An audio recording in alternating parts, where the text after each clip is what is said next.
Hi, everybody. Welcome to another average episode of Homeownership Heroes. I'm your average host, Bryan Bergjans. And I'm your above average host, Rick Bettencourt. Rick, today we're going to talk about special adaptive housing grants. So many people have so little information about this phenomenal opportunity in the VA. Yep, we're going to make it really easy.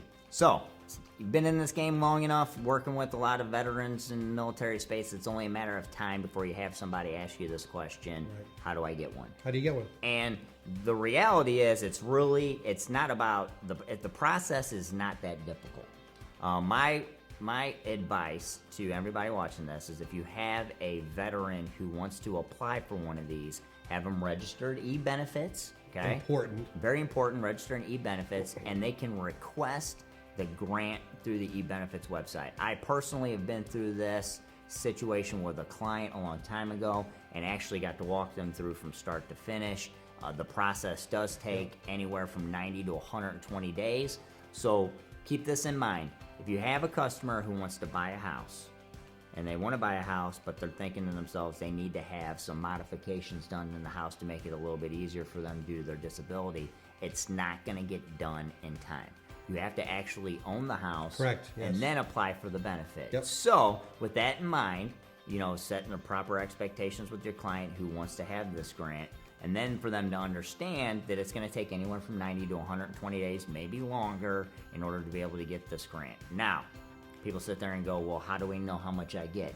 The great part about this with the VA is they already have them in the system. Mm-hmm. So what they're in there receiving disability for is already in the system. So when they call and say, I want to get retrofitted for one of the common things are the walk-in bathtubs. Right, yeah, I see that a lot. When they have their, their caseworker or whatever, they're going to be able to put all this stuff in the system and come up with exactly what they can and can't get, if they even qualify for this grant. So it's important to do a lot of this up front, especially if you're looking to purchase a home.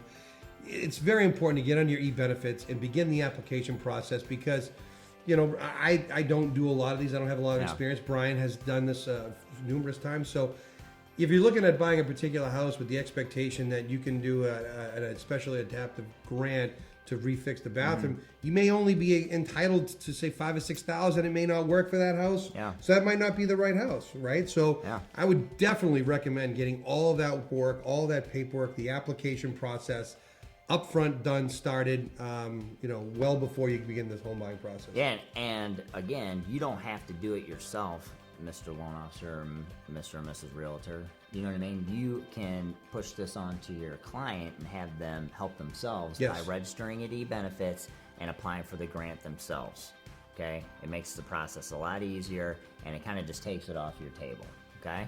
So if you have any questions or concerns about anything we covered today, you can reach us at military@caliberhomeloans.com. We're here to support you and help you and answer any questions that you might have when working with our military and veterans. Thanks again for tuning in to Homeownership Heroes. I'm Bryan Bergjans. And I'm Rick Bettencourt. We'll see you next time.